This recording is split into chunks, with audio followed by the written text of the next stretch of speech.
माँ, कल से मैं दूध लेने नहीं जाऊंगा और मुझे नींद से मत उठाना। जिसको जाना होगा वो जाएगा, मैं नहीं जाऊंगा। मुझे उठाना मत सुबह सुबह। बहुत जुबान चलने लगी है तेरी। सुबह 10 बजे तक टांग फैलाकर सोता रहता है ना बाबू की तरह, और काम के समय बहाने बनाता है। अरे बेटा, तू क्यों सुबह सुबह लड़ रहा है? अरे मैं लड़ रहा हूँ? अरे इस बदतमीज को देखो, किसी काम का नहीं है। माँ इसकी शादी करवा दो और इसे अलग कर दो, कम से कम मेरा पीछा तो छूटेगा। बड़े भाई ने शादी नहीं की, छोटा भाई पहले शादी कर ले। वाह। अरे तेरी वजह से अपनी शादी नहीं कर रहा हूँ, और अपनी शादी तभी करूंगा जब तेरी हो जाएगी। उससे पहले मैं अपनी शादी नहीं करूंगा। काम चोर, किसी काम का नहीं है। अरे काहे नहीं काम के? माँ, खेती बाड़ी का पूरा काम हम देखते हैं, ये तो बस बैग टांग कर चले जाते हैं। अरे तो तू भी चला करना बैग टांग कर। यही तो समझाने की कोशिश मैं तुझे कब से कर रहा हूँ। नहीं भाई साहब, मुझे कहीं भी जाने की कोई जरूरत नहीं है। मैं किसानी में ही ठीक हूँ। ए महाशय, अब खेती बाड़ी में कुछ भी नहीं रखा है। और माँ, खेती बाड़ी का जितना भी काम होता है हम मजदूरों से करवा लेंगे। और इन महाशय से कहो कहीं नौकरी करें, ताकि 2 की जगह 4 पैसे आए, तभी इनकी ढंग से शादी हो पाएगी, नहीं तो कमारे ही मर जाएंगे। हाँ तो हम कवारे ही ठीक है, लेकिन नौकरी नहीं करेंगे। उदय बेटा, तू इसके लिए परेशान न हो। अभी इसकी उम्र ही क्या है, इसको खुश रहने दे। माँ, अगर सही समय पर इसकी शादी हो जाती तो 2 बच्चों का बाप होता, और आपके प्यार और दुलार ने इसे बिगाड़ रखा है। माँ, मैं जा रहा हूँ खेतों की तरफ। हाँ जा जा, खेती ही करेगा। माँ, मैं भी जा रहा हूँ।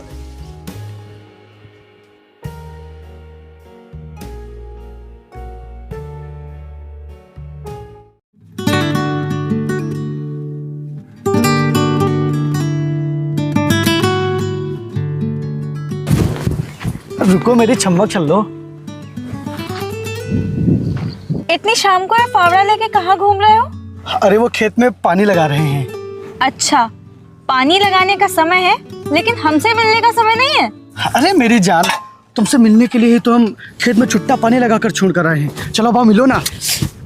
बस पानी लगाना याद रहता है, और जब मिलने को कहो तो 50 काम याद आ जाते हैं इस किसान को। अरे तुम तो जानती हो यार, एक किसान आदमी कितना बिजी रहता है। पहले खेत की सिंचाई करो, फिर जुताई करो, फिर उसके बाद बुआई करो, फिर पानी लगाओ, और फिर उसके बाद फसल काटो। अरे कहाँ ले जा रहे हो मुझे? फसल काटने? अरे छोड़ो, कोई देख लेगा। यहाँ दूर दूर तक तुम्हें कोई दिख रहा है? नहीं दिख रहा है ना, तो फिर हमें कौन देखेगा? अरे बाप रे, क्या हुआ? भैया, क्या करूं? अगर भैया ने लड़की के साथ देख लिया तो बहुत गड़बड़ हो जाएगी।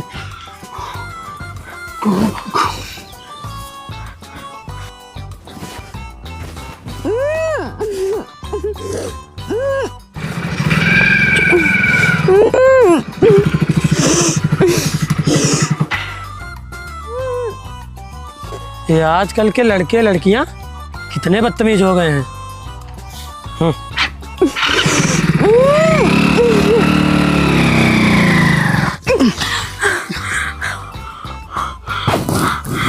बाबू तुम ठीक हो ना? ठीक हो ना बाबू तुम?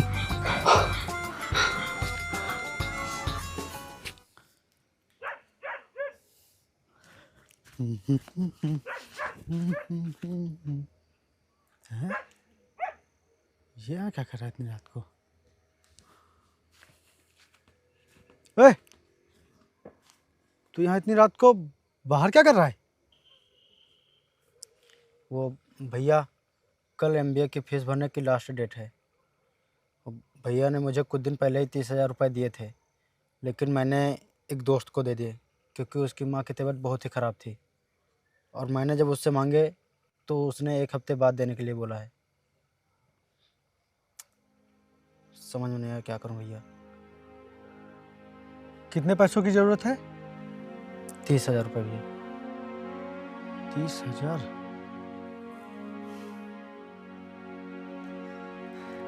तू परेशान मत हो, कल तू कॉलेज जाने के लिए तैयार है, मैं देखता हूँ कुछ। अरे परेशान मत हो, जा जाके सो जा, मैं देखता हूँ, जा।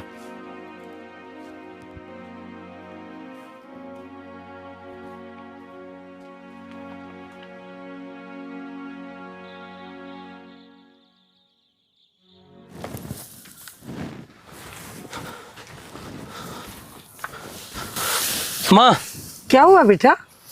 माँ मैंने कल बैग में 50,000 रुपये रखे थे, उसमें से 20,000 रुपये बचे हैं। 30,000 क्या हुए?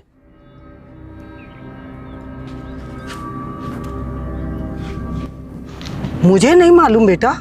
माँ, अगर आपने पैसे नहीं लिए और बैग में भी नहीं है तो पैसे किसने चोरी किए? मैंने।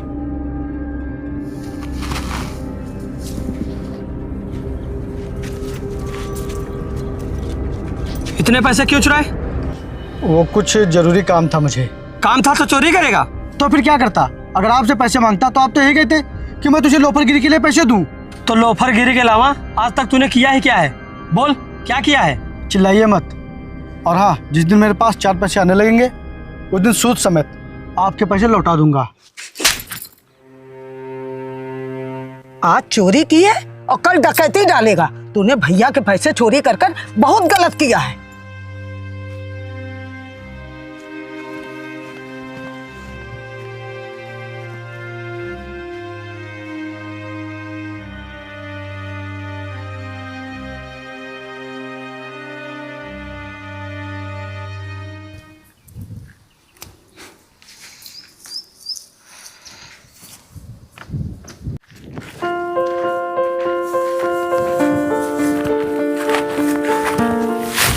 कहाँ थे?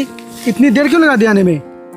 वो देर इसलिए हो गई क्योंकि आज हमारे लिए रिश्ता आया था, वो भी डॉक्टर का।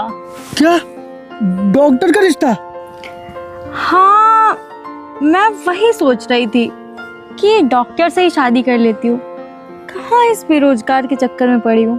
तू डॉक्टर से शादी करेगी? डॉक्टर से? चल ठीक है, जा कर ले। जा रहा हूँ मैं। कहाँ चल दिए मेरे राजा? विद्या, मेरी एक बात तू ध्यान से सुन ले। जिस दिन तेरी बारात आएगी ना, उस दिन तेरे साथ साथ शैलेश डॉक्टर के भी डोली में गोली मार दूंगा। अच्छा, इतना प्यार करते हो मुझसे? हाँ। तो फिर डॉक्टर का रिश्ता कैंसिल। अब खुश? यार, तुमने तो मेरा सरदर्द बढ़ा दिया। तो फिर जाओ, जाकर दवाई ले लो। अरे दवाई से सरदर्द नहीं जाएगा रे। तो फिर कैसे जाएगा? कर दो ना इलाज। नहीं। अरे बाबू, कर दो ना इलाज। अरे तुम्हारा भी कुछ दर्द होगा तो हम भी कर देंगे इलाज अपनी तरीके से। सुनो ना, अरे समझ जाओ यार।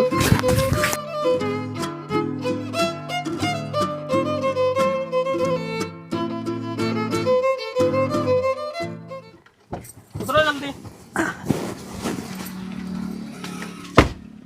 माँ, आप ये मुझे कहाँ लेकर आई हैं? अरे चल बेटा, तुझे अभी सब पता चल जाएगा। चल अंदर।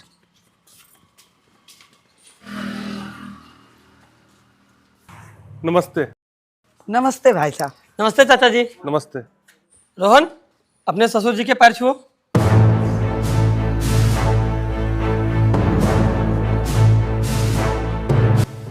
ससुर जी? माँ, क्या है सब? बताती हूँ अभी। आइए आप लोग बैठिए, मैं अपनी बिटिया को बुला कर लाता हूँ। माँ जी, आओ हम लोग बैठते हैं। चल।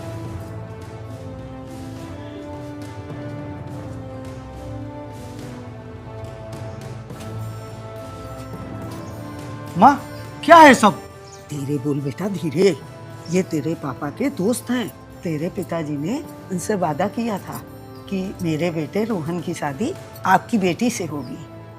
बेटी बहुत सुंदर और गुणवान है। अब तुम मना मत करना।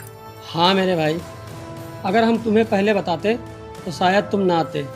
भाई, ये शादी कर लो। अगर ये शादी तुम कर लोगे तो मेरे सर से बहुत बड़ा बोझ उतर जाएगा। भाई, आज तक मैंने तुमसे कुछ भी नहीं मांगा, लेकिन आज हाथ जोड़कर कुछ मांग रहा हूँ। ये शादी कर लो।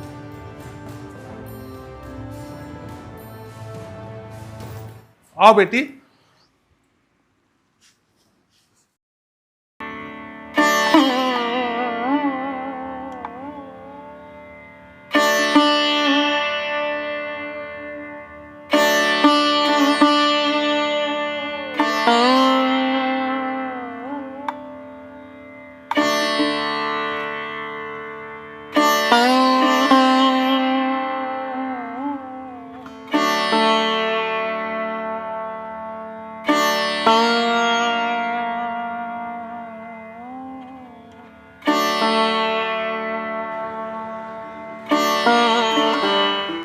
राम और सीता की जोड़ी लग रही है।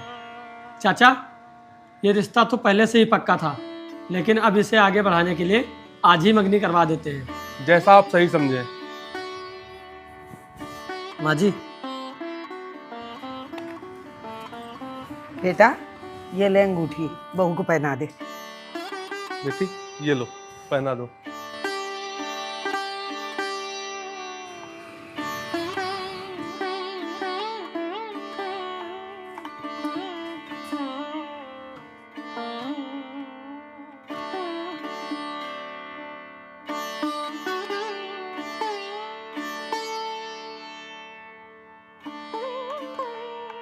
ये लो भाई, लड्डू खाओ। किस खुशी के हैं लड्डू भाई? अरे मेरे रोहन भैया की शादी तय हो गई है और मंगनी भी हो गई है। ये लो लड्डू खाओ। लाओ लाओ, ये तो बहुत खुशी की बात है।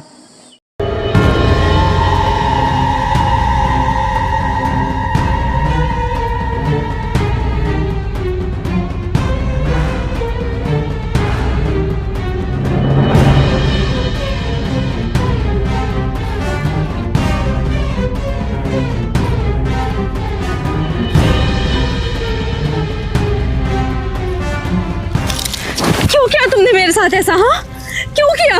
बोलो बोलो, नहीं तो मैं तुम्हारी जान ले लूंगी। मार दो हमको, अब तुम मार ही दो, क्योंकि वैसे भी हमारी मौत और जिंदगी से किसी को कोई लेना देना नहीं है।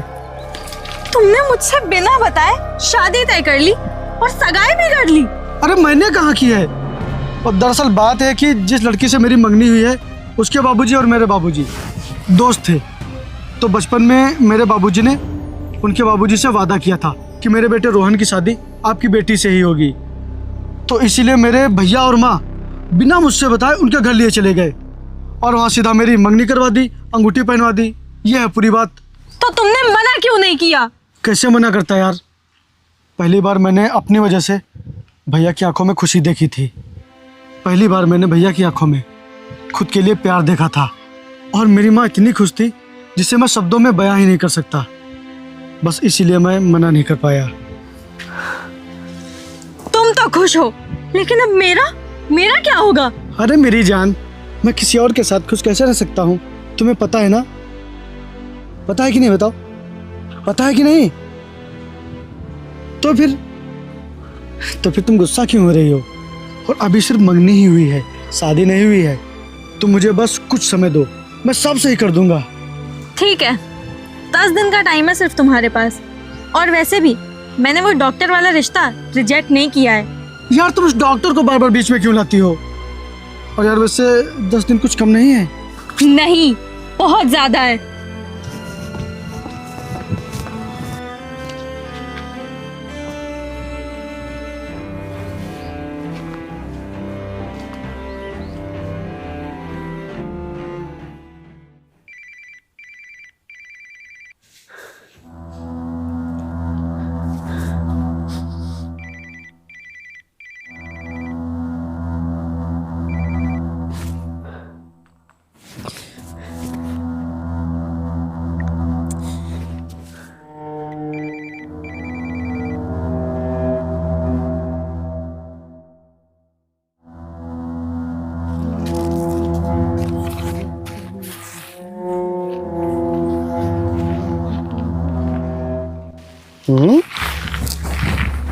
छोटू की 10 मिस कॉल।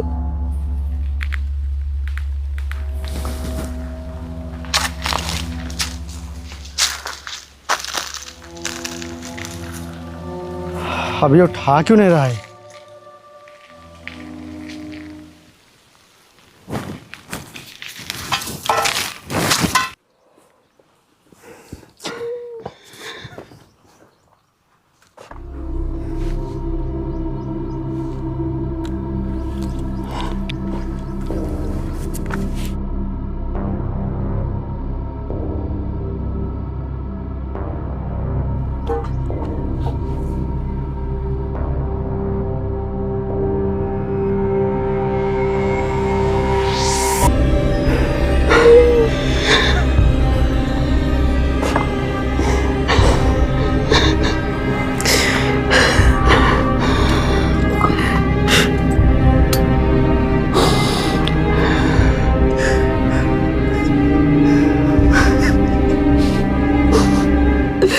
भैया मैंने आपको कितनी बार फ़ोन मिलाया लेकिन आपने फ़ोन क्यों नहीं उठाया भैया।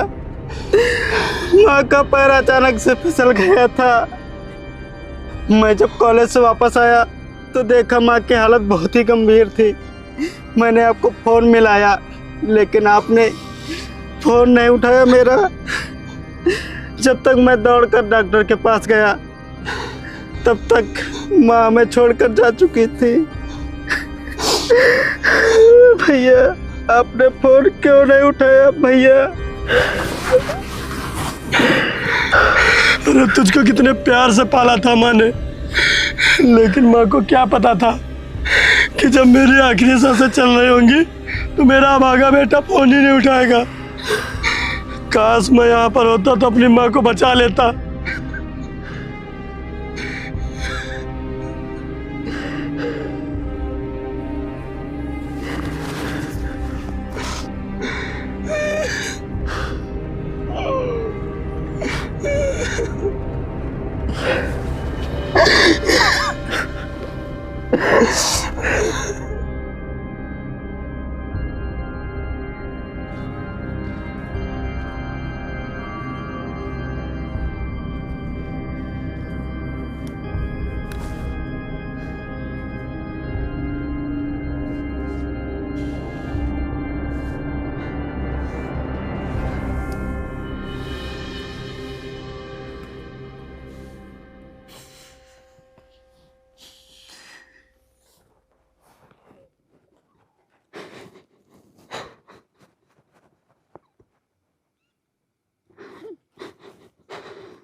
बहुत दुख हुआ बेटा ये बात सुनकर, लेकिन अब होनी को कौन टाल सकता है। और घर की हालत देखकर लगता है कि घर में एक लड़की की बहुत ज़्यादा ज़रूरत है। और तुम्हें ऐतराज़ ना हो तो ये शादी जल्द से जल्द करवा दी जाए, यही सबसे अच्छा होगा। मुझे कोई एतराज़ नहीं, बाकी इनकी मर्जी। भैया आप जैसा कहेंगे वैसा ही होगा। तो ठीक है, आप शादी की तैयारियां शुरू करिए, मैं कल ही पंडित जी से मिलता हूँ। ठीक है।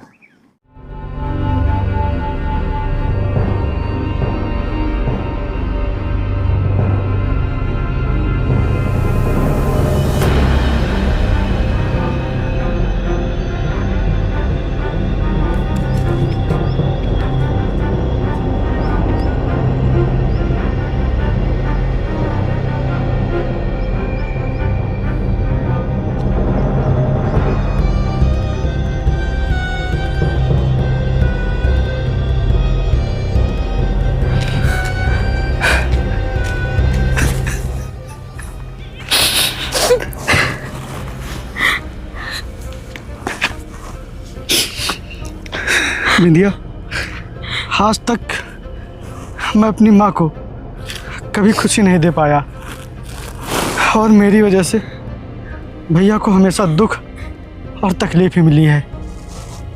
लेकिन अब मैं नहीं चाहता कि मेरी वजह से भैया का मान और सम्मान कम पड़े, उन्हें शर्मिंदा होना पड़े मेरी वजह से। और हो सके तो मुझे माफ़ कर देना बिंदिया, क्योंकि मैं भैया और प्यार के बीच में फंस चुका हूँ।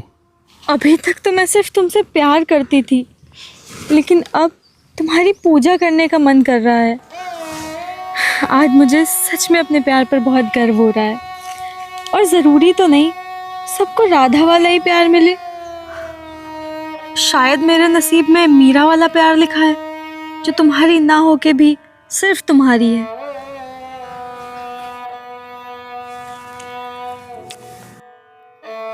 आज से तुम मेरी तरफ से आज़ाद हो।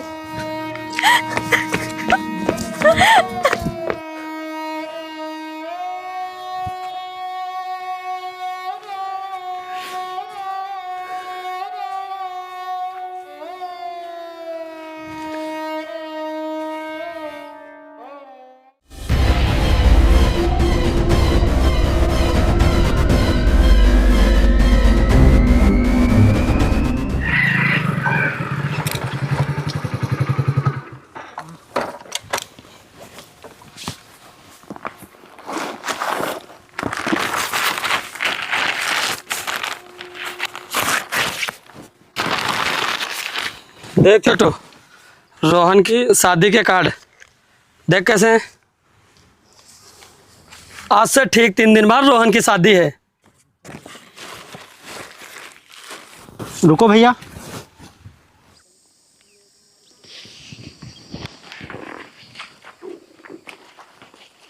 भैया आप जो कर रहे हैं बहुत ही गलत कर रहे हैं। गलत कर रहे हो? क्या गलत कर रहा हूँ मैं? भैया शायद आपको पता नहीं है, रोहन भैया हीरा हैं, हीरा। और आपको पता है वो नौकरी क्यों नहीं करने जाते हैं? क्योंकि वो घर में रहकर आपकी और माँ की सेवा करना चाहते थे, इसीलिए वो खेती बाड़ी का काम करते थे ताकि घर में कोई दिक्कत और परेशानी ना हो। लेकिन शायद उस दिन भगवान को कुछ और ही मंजूर था। और भैया आपको पता है रोहन भैया ने चोरी क्यों की थी? मेरे एडमिशन के लिए, ना कि खुद के लिए। और भैया रोहन भैया आपके मान सम्मान के लिए अपने प्यार की कुर्बानी दे रहे हैं। हाँ भैया, रोहन भैया बगल के गांव की बिंदिया से बहुत प्यार करते हैं। भैया आप उन दोनों को जुदा मत करो भैया, मत जुदा करो भैया। वो दोनों एक दूसरे से बहुत प्यार करते हैं, वो दोनों एक दूसरे के बिना मर जाएंगे भैया। ऐसा मत करो भैया, आप ये शादी मत करो, ये पाप मत करो भैया, ये शादी रोक दो भैया। नहीं, वो दोनों एक दूसरे के बिना मर जाएंगे भैया। मैं आपके पैर पड़ता हूँ भैया, ऐसा मत करो।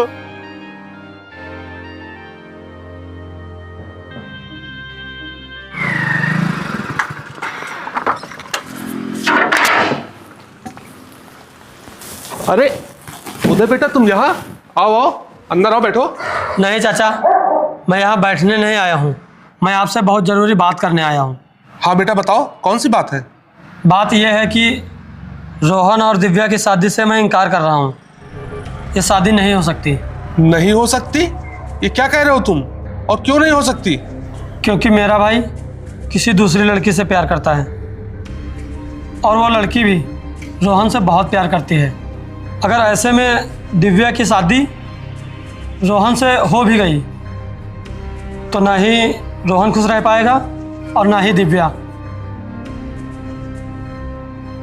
मैं मानता हूँ मेरे कहने पर रोहन ये शादी खुशी खुशी कर तो लेगा। अगर इस शादी से वो दोनों खुश ना रहे तो इसमें मुझे भी पाप लगेगा और आपको भी। लेकिन बेटा सारी तैयारियां हो चुकी हैं, कार्ड बढ़ चुके हैं, टेंट बुक हो चुका है। चाचा, समझौते के रिश्ते से अच्छा है कि हम लोग अभी समझ जाएं, इसी में सबकी भलाई रहेगी।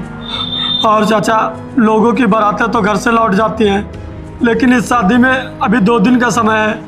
मैं अपने भाई की खुशियाँ छीनकर चैन से नहीं रह सकता। मेरे भाई की खुशी आपके हाथों में है। मैं आपके पैर पकड़ता हूँ चाचा, मैं आपके पैर पकड़ता हूँ। उठो उदय, उठो। हम जो कर रहे हैं वो बच्चों की खुशी के लिए कर रहे हैं, और अब वही होगा जिससे बच्चों की खुशी होगी। तुम आराम से घर जाओ, मैं खुशी खुशी इस शादी से इनकार कर दूंगा।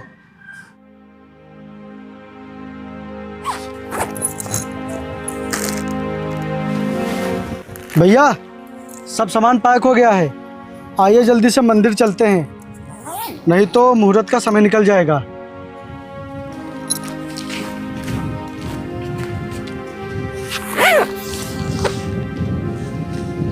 अरे भैया आप अभी तैयार नहीं हुए?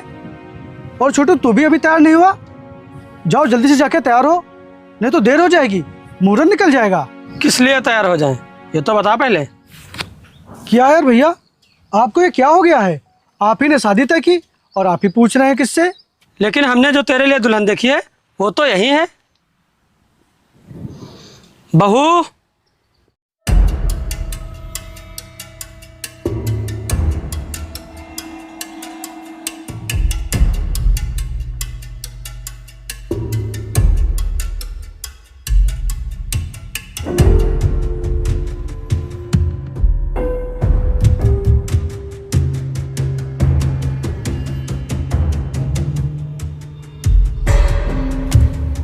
भैया यही है ना आपकी दुल्हन? नहीं तो ये नहीं है, मेरी होने वाली दुल्हन दिव्या है। मेरे भाई अब अपने प्यार को मत छुपा। प्रदीप ने तुम लोगों के बारे में मुझे सब कुछ बता दिया है। हाँ भैया, उस दिन मैंने आपको और भाभी को बातें करते हुए सुन लिया था। फिर इसने आकर मुझे बताया। फिर जाके मुझे एहसास हुआ कि दो प्रेमी को अलग करके मैं कितना गलत कर रहा हूँ। अब ये प्रेमी जोड़े जिंदगी भर एक दूसरे के साथ रहेंगे। लेकिन भैया इसके घर में मैंने बहू के घर में बात कर ली है। बहू के माँ और बाबूजी दोनों लोग तैयार हैं। लेकिन वो दिव्या। अरे मैंने चाचा को भी मना लिया है, तेरे लिए और अपनी बहू के लिए। ज्यादा सोच मत, बिंदिया तेरी थी और हमेशा तेरी रहेगी। हम दोनों लोग जा रहे हैं तैयार होने।